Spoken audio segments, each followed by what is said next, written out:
Hey everyone, welcome to this explainer. Today, we are diving right into this wild intersection where botany meets economics.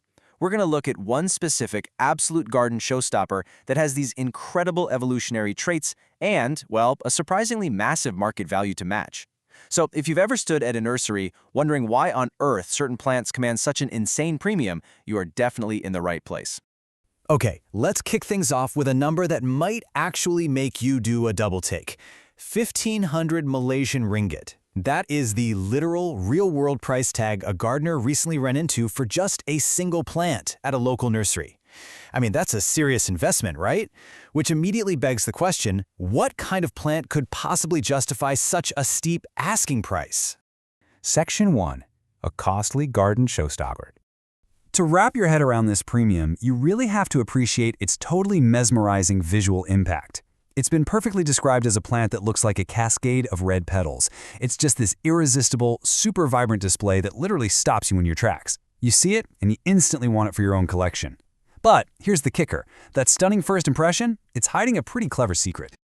That brings us to Section 2, the great floral illusion, nature's deception. You know, nature is just full of illusions, and this plant is an absolute master of deception. At first glance, what we see are these vibrant, massive red petals completely dominating the plant's profile. But if you look closer, what is it actually? Well, actually, scratch that. Those aren't petals at all. No way. The true flowers are these tiny, little star-shaped yellow tubes completely hiding out of the spotlight. That entire red cascade is just a brilliant disguise. So that breathtaking red display actually consists entirely of sepals. Basically, sepals are modified leaves. Nature designed these things to act like giant, colorful billboards whose whole evolutionary purpose is to flag down pollinators from miles away. And honestly, as it turns out, these biological billboards are incredibly effective at catfishing us human admirers at the nursery too. Moving right along, Section 3, Origins and Cultivation, Logistical Challenges.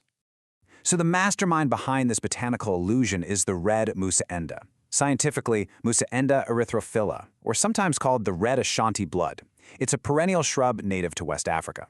Now, while it grows well enough in local tropical climates, here is the massive catch. This specific cultivar is notoriously stubbornly tricky to propagate locally. Nurseries really struggle to breed it themselves, which means it usually has to be imported. So you aren't just paying for the plant itself, you're paying for the absolute logistical nightmare of getting it there. Let's look at Section 4, the accessible alternative, a budget-friendly option. For us everyday plant collectors, trying to justify that hefty import price is pretty tough, but luckily there's a brilliantly accessible alternative. Let's compare that rare red mussaenda to the dwarf-yellow-mussaenda.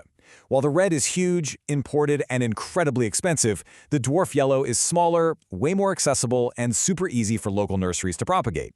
It gives you a very similar botanical charm, but completely without that heart-stopping, exorbitant cost. And our final part, Section 5, Takeaways for Plant Collectors, Evaluating Nature's Cost.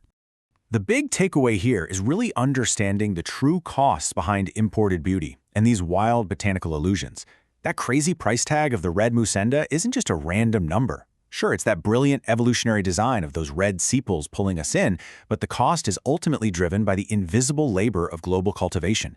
Whenever you see a massive price on a plant, you're usually paying a premium for importing difficult-to-propagate beauty, a plant that just flat-out refuses to be multiplied in local soil.